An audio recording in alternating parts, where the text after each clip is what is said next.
अस्सलाम वालेकुम, I hope you all are doing well. तो इस वीडियो में हम बात करेंगे आपके प्रैक्टिकल एग्जामिनेशंस के रिगार्डिंग, चाहे वो इंटरनल हो या एक्सटर्नल हो, एंड क्लास 11th के बोर्ड एग्जामिनेशंस के रिगार्डिंग, बिकॉज बहुत सारे टेक्स्ट आ रहे हैं, वो मैं बता देता हूँ कि क्या टेक्स्ट आ रहे हैं, ठीक है। एंड और एक इंपॉर्टेंट चीज जो है ना, वो है बायनवल स्टूडेंट्स के रिगार्डिंग, बिकॉज आपको ये चीज पता होगी, क्लास 10th 11th 12th बायनवल स्टूडेंट्स का रिजल्ट आ चुका है, राइट। तो उसके बाद जेके बोस ने और एक नोटिफिकेशन निकाली थी, वो था जो एग्जामिनेशंस रेगुलर के होने वाले हैं 15 फेब से, तो उसके लिए उन्होंने फॉर्म्स निकाले थे, मतलब जिनका बायनवल में पास हो गया वो उसके लिए रजिस्टर कर सकते हैं। लेकिन उसमें भी ट्विस्ट ये था, ट्विस्ट मतलब उन बच्चों के लिए था जिनको नहीं पता थी, हालांकि ये रूल तो पहले से चलता आ रहा है। तो उसमें क्या लिखा था, जिन बच्चों का एनुअल रेगुलर 2024 में रेपियर आया था, जिन्होंने फिर प्रोविजनल एडमिशन किया था, एंड जिन्होंने फिर बायनवल 2024 में अपने सारे सब्जेक्ट्स क्लियर कर ली, वही बच्चे एनुअल रेगुलर जो फेब 2025 में एग्जामिनेशन होंगे उसके लिए रजिस्टर कर सकते हैं। तो उस पर फिर बहुत ज्यादा बवाल मच गया कि बच्चे बोल रहे हैं कि हमारे साथ नाइंसाफी हुई, हमारा साल ज़ाया हो गया। एक तो वो बच्चे जिनने प्रोविजनल एडमिशन नहीं किया था, एंड वो बच्चे भी जिनका एनुअल रेगुलर 2024 नहीं, जिनका उससे पहले किसी ईयर में रेपियर आया था, ठीक है। तो अब मैं उनसे ये कहना चाहता हूँ, देखो जब आपका एनुअल रेगुलर में रेपियर आया था ना, उस टाइम पे मैंने ये चीज बाज़ाब्ता तौर पे मेंशन की थी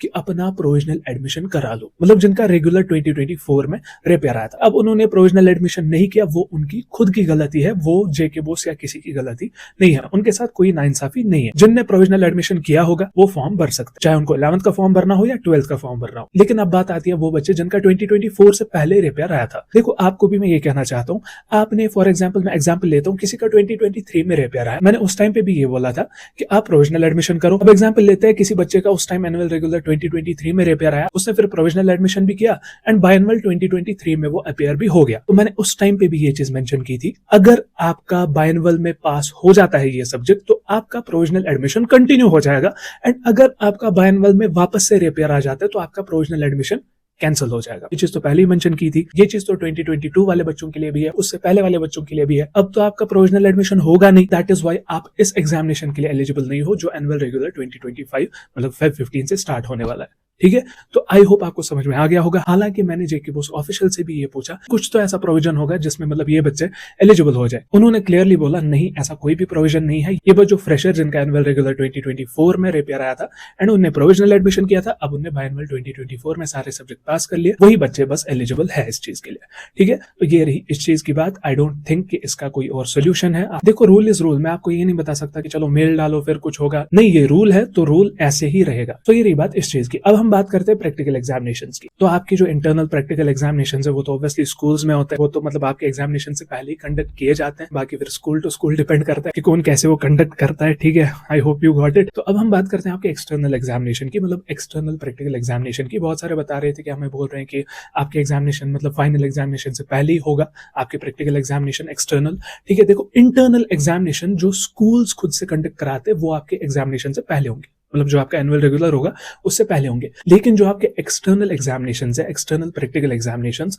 वो आपके एनुअल रेगुलर 2025 के बाद ही होंगे, मतलब एज यूजुअल जैसा होता आ रहा है, ठीक है। बिकॉज मैंने ऑफिशियल से ही कंफर्म कराया, बिकॉज बहुत सारे डाउट्स थे जो मैंने जमा करके रखे, देन उनको एक साथ ही पूछ लिया, ठीक है। तो अब और एक चीज जो है वो ये है कि बहुत सारे बता रहे हमें स्कूल में कुछ टीचर्स ने बोला कि क्लास 11th का बोर्ड एग्जाम ही नहीं है। मैंने ऑफिशियल से ये बात बोल ली कि सर ऐसा सीन है, बिकॉज अगर स्टूडेंट मुझे डायरेक्टली बोलता मैं बोल देता कि नहीं ऐसा कुछ सीन नहीं है, बट जब उन्होंने मुझे टेक्स्ट किया मैंने उस टाइम भी बोला कि नहीं ऐसी तो कोई अपडेट नहीं है, बट स्टिल मेरे दिमाग में ये रहा कि I should confirm this, right. Because अगर स्कूल का टीचर बोल रहा है तो कुछ ना कुछ हो सकता है, ठीक है। तो मैंने ऑफिशियल से बात की तो उन्होंने बोला फिर क्लास 11th वालों ने फॉर्म क्यों फिल किए, मतलब जो बोर्ड एग्जामिनेशन की रजिस्ट्रेशन है वो क्यों किए। तो ऐसा कुछ भी नहीं है, ये भी र्यूमर है, ठीक है। देखो ये चीज याद रखना, आप लोग र्यूमर फैलाते हो, आप लोग र्यूमर क्रिएट करते हो, एंड मेरे हिसाब से मेरे पास बहुत सारे ऐसे केस है जिन पे मैंने फुल स्टॉप डाला है, ऐसे र्यूमर वाले केस जिन पे मैंने फुल स्टॉप डाला है, जिनको मैंने खत्म कर दिया है। तो ये भी एक र्यूमर है, ऐसा कुछ भी नहीं है।